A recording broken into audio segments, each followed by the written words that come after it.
Hey everyone, welcome to the show. I'm Brycie Wasson coming at you here with my esteemed colleague Christine Hinnerichs from the Partners Group's Total Absence Management Consulting Team. And together, we are absence-minded. Yeah, there's a delay. Okay, how about I just do jazz hands during it? We'll do a blooper reel.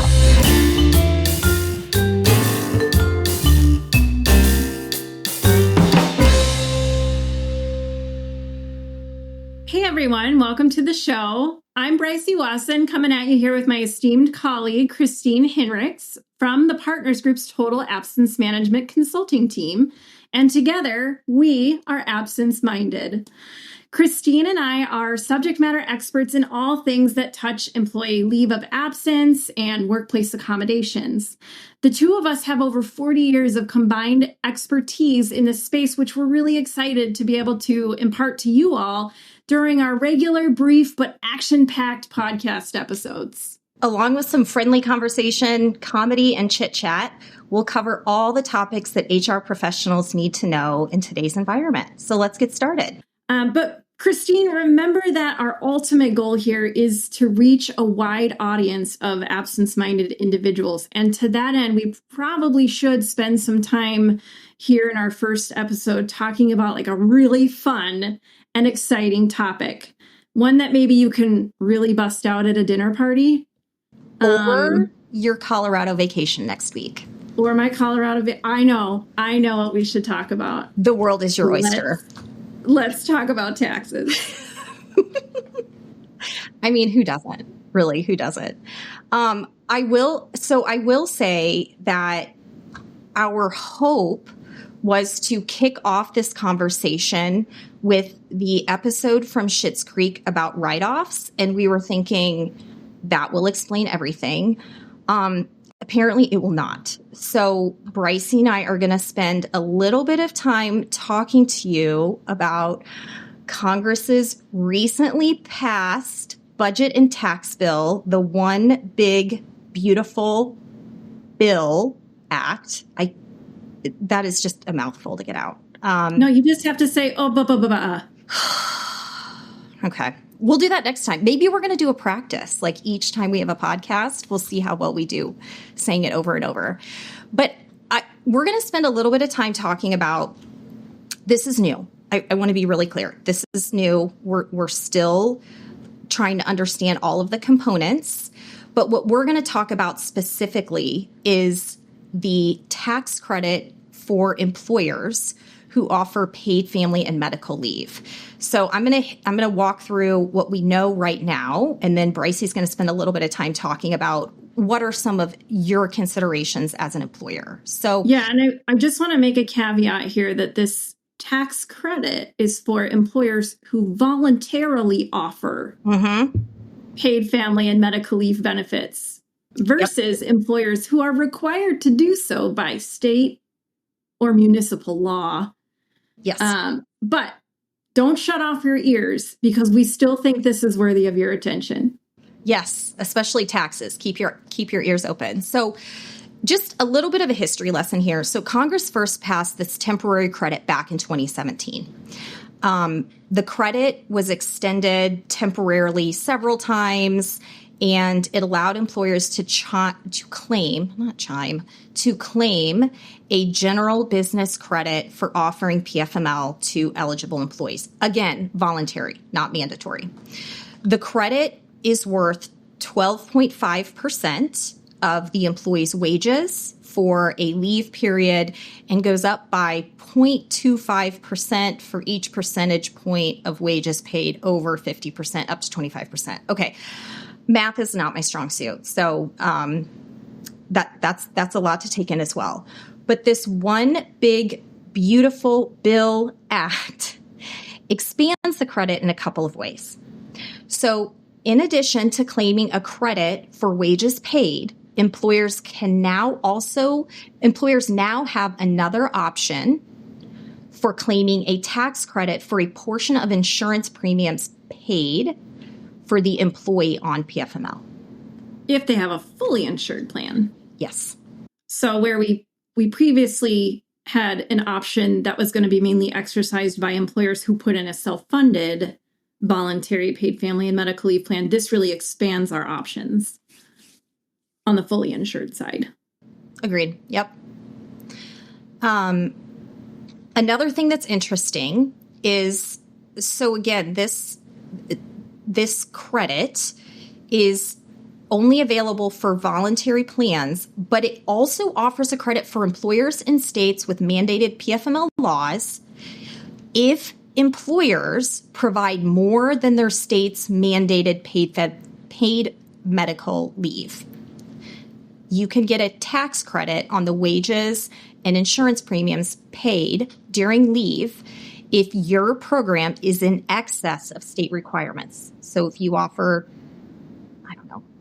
40 weeks instead of 12, or you have expanded leave reasons, those additional weeks, those additional leave reasons, because I think a really good example of this is like where in Minnesota, where an employee could receive up to 90% income replacement based on the benefit.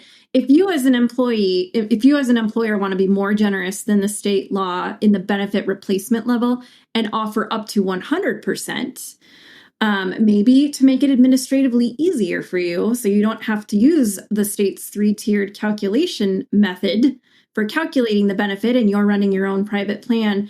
So you just say everybody gets 100%. What the employee makes through that plan in excess of what they would have made under the state's 3-tiered benefit calculation formula would be an amount that you would be able to claim this credit on potentially. Yep. I love that example. That's a perfect one. So for employers who want to claim the credit, employers, you need to have a written policy that offers a minimum of 2 weeks of PFML annually, or a policy, again, offering more than the state's mandated paid family and medical leave. You should adopt a policy that meets IRS requirements, ensure leave is paid at least 50% of wages, and covers all qualifying employees. Those are additional considerations to keep in mind. And then, I guess what the benefit is, it's nice that there's some permanency here. I think that this has previously been overlooked by a lot of employers as an option. So this is, again, giving us some permanency. It's giving this tax credit some publicity. It's giving some additional options for employers to consider. So overall, it's making it a little bit more attractive for smaller employers or employers who operate in states that do not offer paid family and medical leave programs. It may entice them to participate and offer those types of benefits to their employees. So, Brycie, will you talk us through a little bit about what are some employer considerations if they're considering looking at this? Yeah. So I just want to echo, I think for a long time, we've all slept on this option a little bit because there was no permanency to it. Taxes are hard. And I just feel like now that we have a little bit more stability as far as this being around and extending at least through the end of the current administration, the law would have to be changed to stop it at this point. I think it's worth tapping an absent-minded expert to get through the taxes are hard part and potentially consider, is this right, to look at or get curious about for our organization. So I think some things to be noodling while you assess the impact of the new expanded tax credit to your organization, see if it's something you might want to tap, are kind of some of the following. So my ask for you is, have you asked your employees recently what they think would make you an exceptional employer of choice in their eyes? Are we doing those kinds of surveys on a regular basis? If you are, I'm guessing that you've experienced a trend that a lot of us have where scheduling flexibility and paid leave options really seem to be topping those lists of things that employees are asking us for. So I would just say that this tax credit is a way for employers to answer the call on a voluntary basis and leverage that credit to recoup some of the costs of offering this type of benefit. So it's potentially not as expensive as it once was to offer paid family and medical leave benefits on a voluntary basis, especially with this expansion that now offers some options to some of us who would rather play in that fully insured paid family and medical leave growing market. Another consideration for you all is, are you currently heavily impacted by a state that is mandating paid family and medical leave? And if that is the case, but if you still have other employees outside of that state, so you're in a situation maybe where 90% of your population by default will now has access to paid family and medical leave benefits, but there's like this other 10% that get nothing. Could you potentially access the ability to create a voluntary paid family and medical leave plan in those 10% states and receive this tax credit to essentially help fund that endeavor? So those are two situations where I feel like it's worth looking into. But one consideration, especially for those of you who hear there are now like fully insured options for collecting this tax credit, one thing that I'll say is the offering of fully insured paid family and medical leave insurance plans is absolutely a young and hopefully growing market. I think that our friends in the disability insurance community have been really focused on meeting the mandates of the states that continue to pass new laws and update their existing laws. They're trying to keep up with it just like the rest of us are. And so I think that what they probably need to see from us, from employers, is a real interest in the market of offering paid family and medical leave benefits to drive their interest in producing some options here. They're going to be limited to specific state filing rules. We probably cannot have paid family and medical leave insurance plans in every state right now. There's frameworks that likely have to be built and sometimes passed into law to make those available. But there are options available in many states. So again, worth looking into and asking an expert to help you navigate that space. So really, this just is a door opener for those of us that want to provide best-in-class benefits to our employees and want to use paid family and medical leave potentially as an attraction and a retention tool. And this credit allows us, some of us who couldn't otherwise afford to do so, potentially to help access this type of offering for our employees. We'll get back to you in 2 weeks to 6 months whenever we have it all sorted out. I'm just kidding. We're staying very plugged into this. It's been a really great development. So I've already decided that in my next life, I'm going to be a tax advisor. Based on the number of times I have to say, we probably need to bring in a tax advisor for help with this. I know. I feel like I say that a lot now. All right. So maybe we start with a quick check-in on what's been really filling our days. So maybe what challenges we're working through with our customers.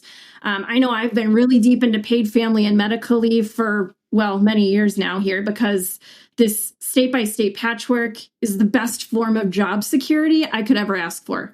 But Christine, what's on your plate right now?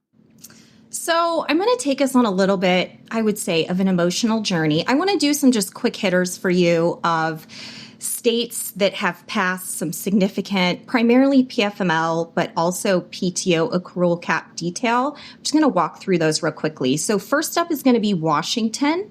We have some new legislation that's going to be effective there 1/1/26. It's pretty significant. It impacts a lot of our clients heavily. There's a number of different components to this new legislation. So the first one is expanded job protection, which is going to be phased in for our smaller employers. So for those of you that do not have this committed to memory, which I don't blame you, job protection under Washington PFML is currently only available to our employees who work with an employer with 50 or more employees and have worked for an employer for 12 months and clocked at least 1,250 hours in the previous year. That mirrors FMLA. We're familiar with that. But our new rule, effective January 1, is going to be that job protection will be gradually extended for our smaller employers. So in 2026, we're going to have job protection for employers with 25 or more employees. It's going to go to 15 or more employees in 2027 and 8 or more employees in 2028. Kind of an odd number, but here we are. We've also got some simplified, again, this is specific to Washington PFML, but we've got some simplified eligibility requirements and claim duration.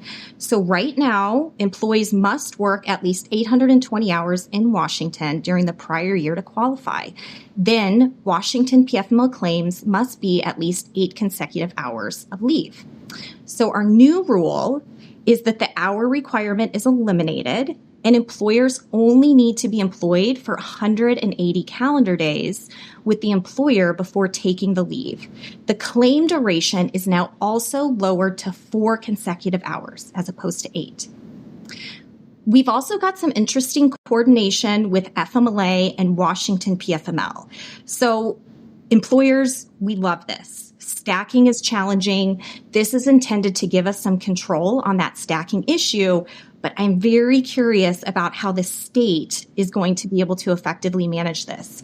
So right now, under the existing law, Washington PFML and FMLA can run separately, even if the leave qualifies under both programs. Washington PFML does not reduce FMLA entitlement, and employers have no clear authority to require Washington PFML to be used concurrently with FMLA.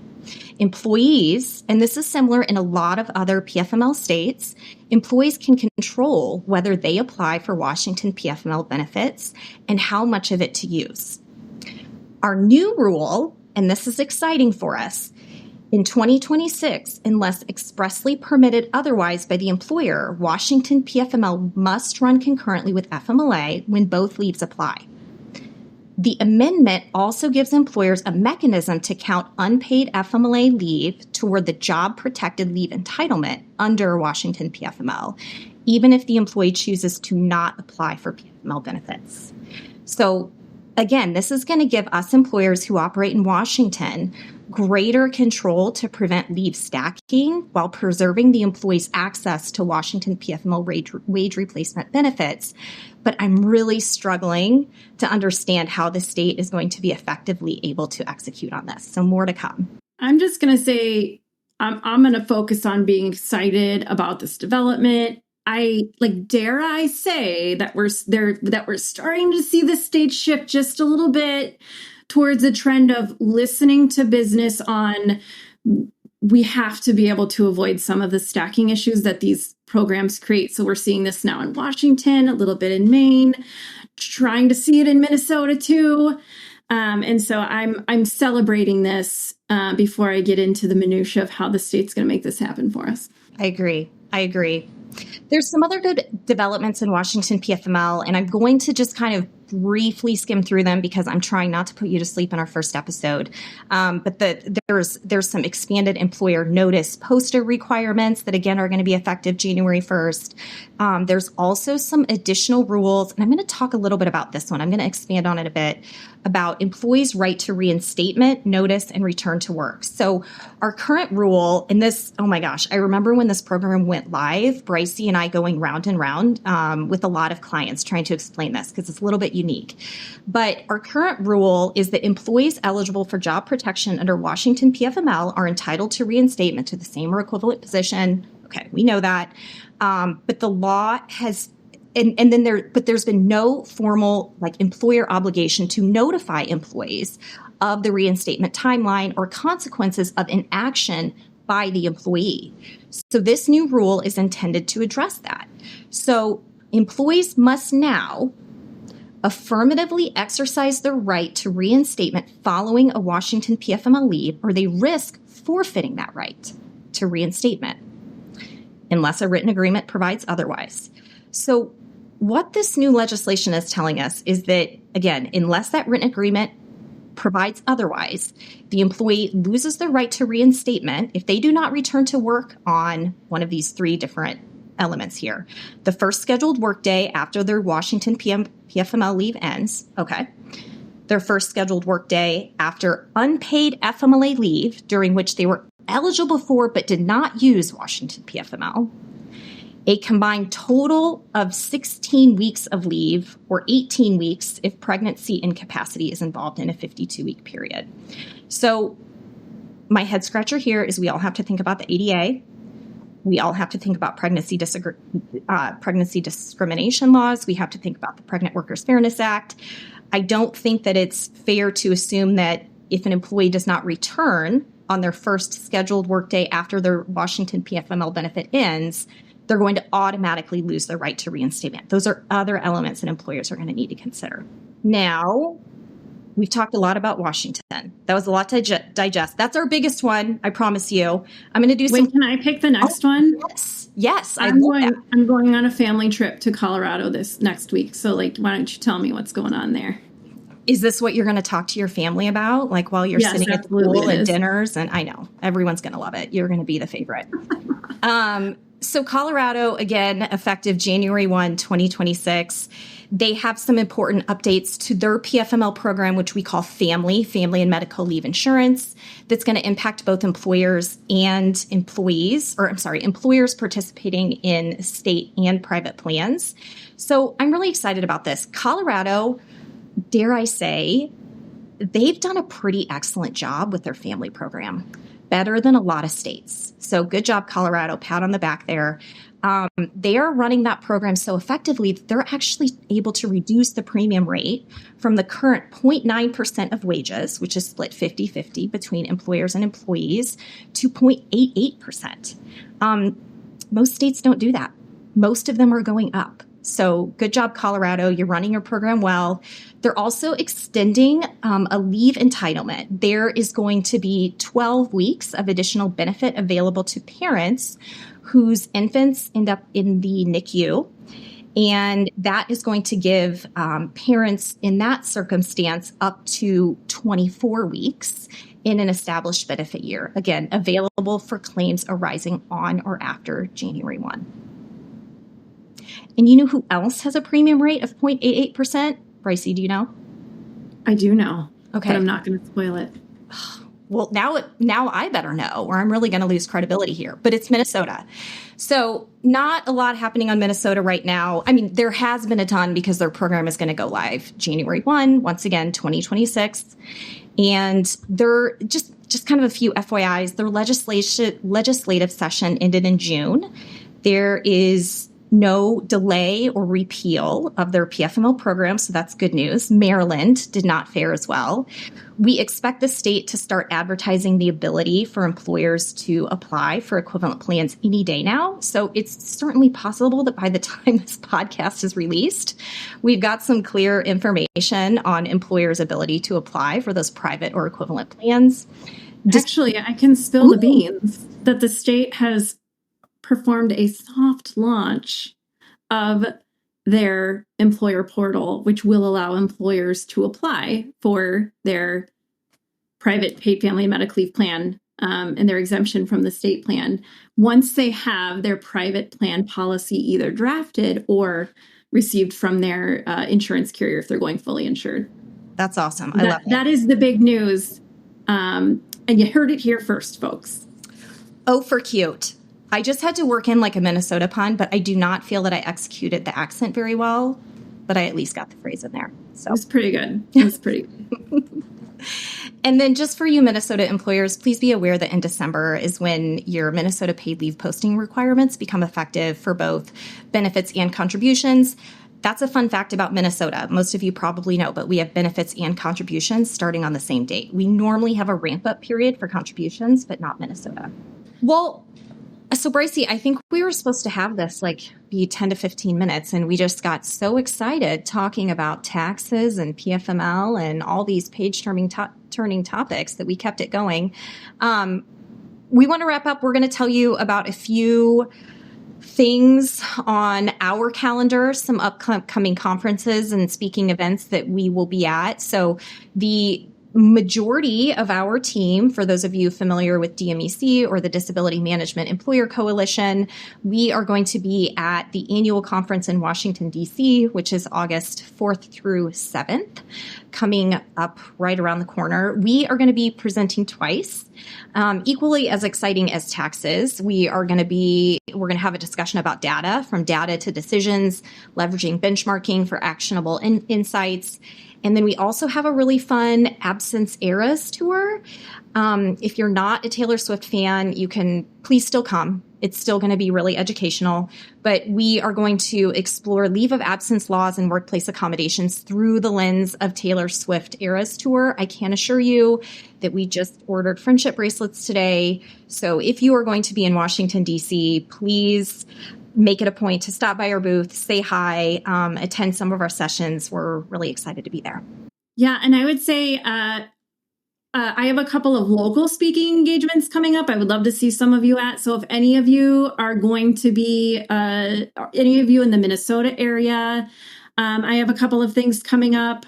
If any of you heard the updates on Washington and want to know a little bit more and mingle with some fellow TPGers, the partners groupers, let us know, because it looks like I'm going to be headed to Washington to talk a little bit more about the Washington Paid Family and Medical Leave updates in late August. But thank you for tuning in today.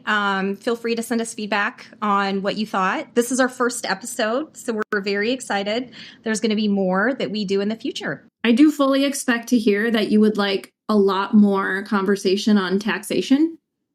But please let us know. Like we want to talk about what our friends in the employer community are the most interested in on topics related to absence and disability accommodation. So we will be growing this podcast based on your feedback, and we're really excited to hear from you. Thanks all. The information provided in this podcast is for general information and education purposes only. It's not intended to be and should not be construed as legal, financial, or human resources advice. While we strive to provide accurate and up-to-date information, laws and policies regarding leave management vary by jurisdiction and may change over time. Listeners should consult with a qualified attorney, HR professional, or relevant expert for advice specific to their situation. The views and opinions expressed by the hosts and guests are their own and do not necessarily reflect those of their employers or any affiliated organizations.